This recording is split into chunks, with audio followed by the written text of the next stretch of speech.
Hello बच्चों, मैं अजीत सिंह यादव। स्वागत है आपका अजीत मैथ्स क्लासेस में। बेटा आज हम लोग पढ़ेंगे क्लास 12th का चैप्टर एप्लीकेशंस ऑफ डेरिवेटिव्स यानी अवकलज का अनुप्रयोग। इसका बेटा टॉपिक पढ़ेंगे हम लोग rate of change of quantities यानी राशियों के परिवर्तन की दर। इसके विषय में हम लोग चर्चा करेंगे बेटा। तो आइए बेटा हम लोग ध्यान देते हैं। सबसे पहले हम लोग समझेंगे कि dy ऑन dx का मतलब क्या है। तो हम लोग जैसा कि डिफरेंशिएशन में हम लोगों ने पढ़ा था, dy अपॉन dx मतलब क्या होता है, y का अवकलन x के सापेक्ष। सिंपल सी बात है बेटा, इसका मतलब हुआ y का अवकलन x के सापेक्ष यानी x के सापेक्ष y का अवकलन किया जा रहा है, यानी y का differentiation with respect to x।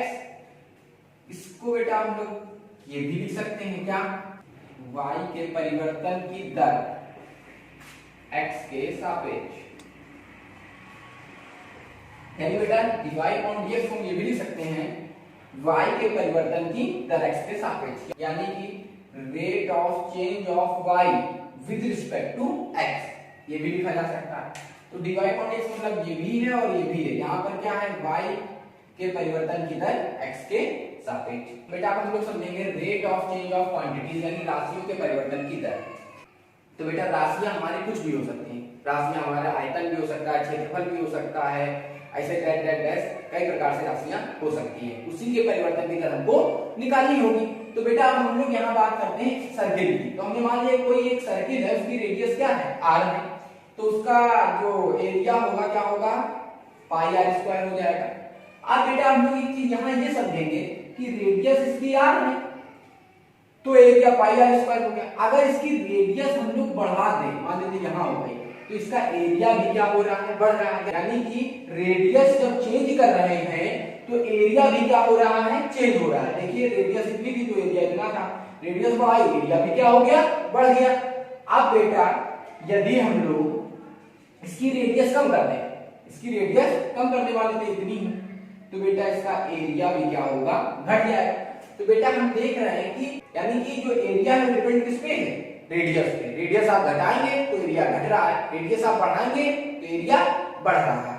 यानी कि हम लोग रेडियस में चेंज कर रहे हैं तो एरिया में भी चेंज हो रहा है। रेडियस में परिवर्तन कर रहे हैं तो एरिया में भी परिवर्तन हो रहा है। ये बेटा rate of change of area यानी इसका rate of change of area निकालने के क्या आएगा, dA अपॉन dr आएगा बेटा। Rate of change of area निकालेंगे तो dA अपॉन dr आएगा बेटा। तो यहां पर क्या है, ये हमारी क्वांटिटी है, ये हमारी क्या है, क्वांटिटी है, और ये हम लोग का पैरामीटर है जो जिस पर ये एरिया डिपेंड है। ये हम लोग का पैरामीटर है जिस पे ये एरिया क्या है, डिपेंड है, रेडियस पे तो डिपेंड है। तो यानी कि rate of change of area क्या होगा, dA अपॉन dr। अब बेटा हम लोग एक चीज यहां समझेंगे, rate of change of quantities में, यानी इसको हम लिख सकते हैं dq अपॉन dp। क्यों लिख सकते हैं बेटा, dq q क्या है, क्वांटिटीज है, क्वांटिटीज में परिवर्तन यानी कि राशियों में परिवर्तन निकालना है। किसके सापेक्ष, p यानी पैरामीटर, p यानी पैरामीटर यानी कि जिस पर ये राशि क्या है, डिपेंड है। यहां पर क्या था, एरिया का डिपेंड था रेडियस पर, तो dA अपॉन dr हो गया। अगर आयतन होता, वॉल्यूम होता तो dV अपॉन dr हो जाता है, dV अपॉन dr हो जाता। बात ये करें बेटा, यहाँ पर एरिया चेंज हो रहा है रेडियस के रिस्पेक्ट में। अब रेडियस भी तो किसी के रिस्पेक्ट में चेंज हो रही होगी, तो रेडियस किसके रिस्पेक्ट में चेंज हो रही है, समय के यानी t के। कोई टाइम होगा जिस टाइम पर ये रेडियस घट रही है या बढ़ रही है, उसके रिस्पेक्ट में रेडियस क्या हो रही है, चेंज हो रही है। तो वो निकालें तो कैसे निकालें, बेटा वो बात करते हैं, जो एरिया है एक तो चेंज हो रहा है रेडियस के रिस्पेक्ट में, और दूसरा क्या है, टाइम। क्योंकि बेटा रेडियस किसके रिस्पेक्ट में चेंज हो रही है, टाइम के रिस्पेक्ट में चेंज हो रही है।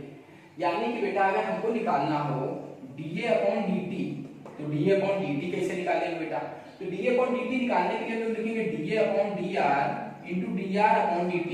यानी कि जो एरिया है वो चेंज होगा रेडियस के रिस्पेक्ट में, और जो रेडियस है वो चेंज होगी टाइम के रिस्पेक्ट में। इस प्रकार से हम dA अपॉन dt निकालेंगे। अब बेटा थोड़ा सा हम लोग और समझेंगे, जैसे मान लीजिए हम लोग वेलोसिटी की बात करें, यानी वेग की बात करें, तो वेग क्या होता है हम लोग का ds अपॉन dt, यानी टाइम के रिस्पेक्ट में दूरी में परिवर्तन। एक्सीलरेशन की बात करें, यानी त्वरण की बात करें, त्वरण क्या होता है बेटा, वेग में परिवर्तन, यानी कि समय के रिस्पेक्ट में, टाइम के रिस्पेक्ट में वेग में जो परिवर्तन होता है उसे क्या बोलते हैं, त्वरण बोलते हैं। तो इस प्रकार बच्चों हम लोगों ने समझा कि rate of change of quantities क्या है, यानी राशियों के परिवर्तन की दर क्या है। अब हम लोग समझेंगे इससे संबंधित कुछ क्वेश्चन। तो आइए बच्चों हम लोग क्वेश्चन देखते हैं। तो बेटा इसमें दो प्रकार के क्वेश्चन पढ़ने हैं। पहले प्रकार क्वेश्चन क्या होगा कि राशियों में परिवर्तन पूछेगा, वो टाइम के सापेक्ष पूछेगा, यानी समय के सापेक्ष पूछेगा। और दूसरा क्वेश्चन क्या होगा, दूसरा क्वेश्चन क्या होगा, राशियों में परिवर्तन पूछेगा और किसी विशेष राशि के सापेक्ष पूछेगा। तो दो प्रकार से क्वेश्चन है। तो आइए हम लोग क्वेश्चन देखते हैं बेटा। कह रहा है एक पत्थर एक झील में गिराया जाता है तथा लहरें 3.5 सेंटीमीटर पर सेकंड की चाल से एक वृत्त में गति करती हैं। तो बेटा यहाँ पर कोई एक झील है, वहां पर एक पत्थर फेंका जाता है और आपको पता होना चाहिए पत्थर फेंकेंगे तो उसकी जो लहरें होंगी वो वृत्ताकार चलेंगी। किस प्रकार से चलेंगी, वृत्ताकार के रूप में चलेगी। तो यदि उस समय जब वृत्ताकार लहर की त्रिज्या, यानी जब लहर की त्रिज्या क्या हो 7.5 सेंटीमीटर हो, तो हमको घिरे हुए क्षेत्र का क्षेत्रफल किस दर से बढ़ रहा है। इस क्वेश्चन में हमें ये बताना है कि जो झील है, जब झील में हम पत्थर फेंकेंगे तो जो उसकी लहरें होंगी वृत्ताकार रूप में आगे बढ़ेंगी, और जब रेडियस 7.5 सेंटीमीटर होगी, उन लहरों से जो वृत्त बन रहा है उसका एरिया किस दर से बढ़ रहा है, यह हमको निकालना है। तो आइए बेटा हम लोग समझते हैं। माना किसी समय t पर वृत्ताकार लहर की त्रिज्या r तथा उससे घिरा क्षेत्रफल a है, उससे घिरा क्षेत्रफल a है। तो बेटा dr/dt कितना दिया, यानी कि लहर 3.5 सेंटीमीटर पर सेकंड की चाल से वृत्त में गति करती है, यानी कि dr/dt है 3.5 सेंटीमीटर पर सेकंड। अब बेटा सबको पता है कि जो लहर है वो वृत्ताकार रूप में है, तो एरिया क्या होगा, एरिया होगा पाई आर स्क्वायर। एरिया क्या होगा बेटा, पाई आर स्क्वायर। तो बेटा यहां से dA/dt अगर निकालने तो आएगा 2 पाई आर dr/dt।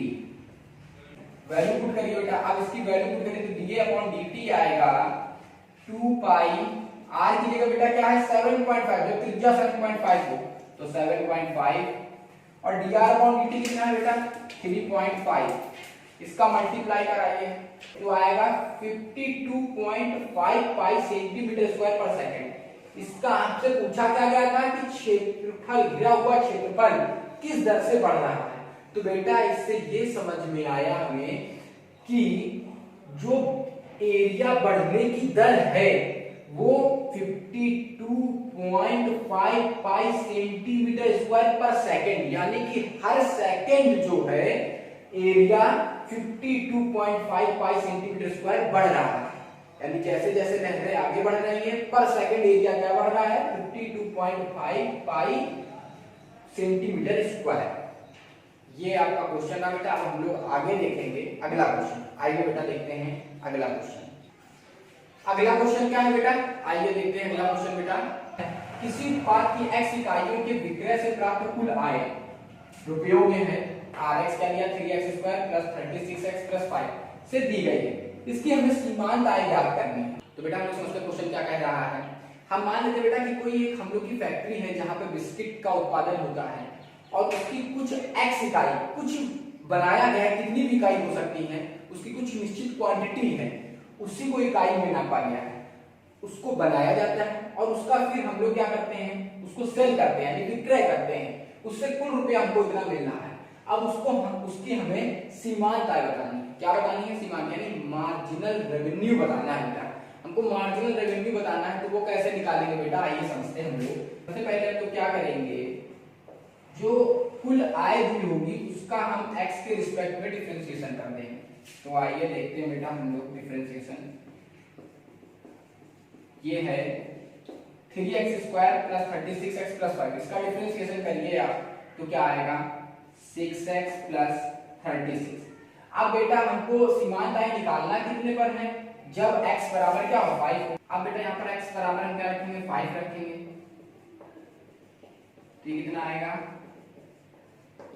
66 रुपीज, यानी कि 66 रुपीज आएगी इसकी मार्जिनल रेवेन्यू। तो बेटा आज का ये वीडियो यहीं पे समाप्त होता है, इसके अगले वीडियो में आगे और चर्चा करेंगे। Okay, thank you.